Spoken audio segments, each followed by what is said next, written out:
കരുതി മൊറയൂർ അരിമ്പ്ര ബഡ് സ്കൂളിന്റെ വാതിൽ തകർത്ത് മോഷണ ശ്രമം നടത്തിയ പ്രതി പിടിയിൽ. മൂവാറ്റുപുഴ സ്വദേശി നൌഫലാണ് പിടിയിലായത്. മറ്റൊരു മോഷണ കേസിൽ വേങ്ങര പോലീസ് പ്രതിയെ അറസ്റ്റ് ചെയ്തിരുന്നു. തുടർന്ന് നടത്തിയ ചോദ്യം ചെയ്യലിലാണ് ബഡ് സ്കൂളിലെ മോഷണ ശ്രമം തെളിഞ്ഞത്. ഏറ്റവും വലുത് ഫാമിലിയാണ്. വലിയ ഷോറൂം, വലിയ സൗകര്യങ്ങൾ, വലിയ ഫാമിലി തിരൂരിൽ. Family wedding centre. ഈ മാസം 1-നായിരുന്നു അരിമ്പ്ര ബഡ് സ്കൂളിൽ മോഷണ ശ്രമം നടന്നത്. വീടാണെന്ന് കരുതി സ്കൂളിന്റെ വാതിൽ തകർത്താണ് പ്രതി അകത്ത് കടന്നത്. എന്നാൽ സ്കൂളിലെ സാധനങ്ങളൊന്നും മോഷണം പോയിരുന്നില്ല. മൂവാറ്റുപുഴ പുഴക്കപ്പള്ളി സ്വദേശി നൌഫലാണ് കേസിൽ പിടിയിലായത്. സംഭവത്തിൽ കൊണ്ടോട്ടി പോലീസ് അന്വേഷണം ഊർജിതമാക്കിയതിനിടെ മറ്റൊരു മോഷണ കേസിന് ഇയാളെ വേങ്ങര പോലീസ് പിടികൂടുകയായിരുന്നു. ഖത്തറിൽ വ്യവസായിയാണെന്ന് പറഞ്ഞ് ബംഗാളിൽ കുടുംബത്തോടൊപ്പം താമസിക്കുകയാണ് നൌഫൽ.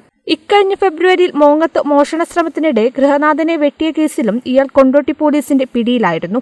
ഈ കേസിൽ കോടതി റിമാൻഡ് ചെയ്ത പ്രതി ജാമ്യത്തിലിറങ്ങി വീണ്ടും മോഷണം തുടരുകയായിരുന്നുവെന്ന് പോലീസ് പറഞ്ഞു. വീടാണെന്ന് കരുതിയാണ് അരിമ്പ്ര ബഡ് സ്കൂളിൽ മോഷണത്തിന് ശ്രമിച്ചതെന്ന് പ്രതി പറഞ്ഞു. മോഷണ രീതികൾ പരിശോധിച്ച പോലീസ് അന്വേഷണം നൌഫലിൽ എത്തുകയായിരുന്നു. അന്വേഷണം ഊർജിതമാക്കിയതിനിടെയാണ് ഇയാൾ മറ്റൊരു കവർച്ചാ കേസിൽ വേങ്ങരയിൽ പിടിയിലായത്. നൌഫലിനെ അരിമ്പ്രയിലെത്തിച്ച് തെളിവെടുപ്പ് നടത്തി. തിരിച്ചു കോടതിയിൽ ഹാജരാക്കി റിമാൻഡ് ചെയ്തതായി പോലീസ് അറിയിച്ചു. കേരള വിഷൻ, കൊണ്ടോട്ടി.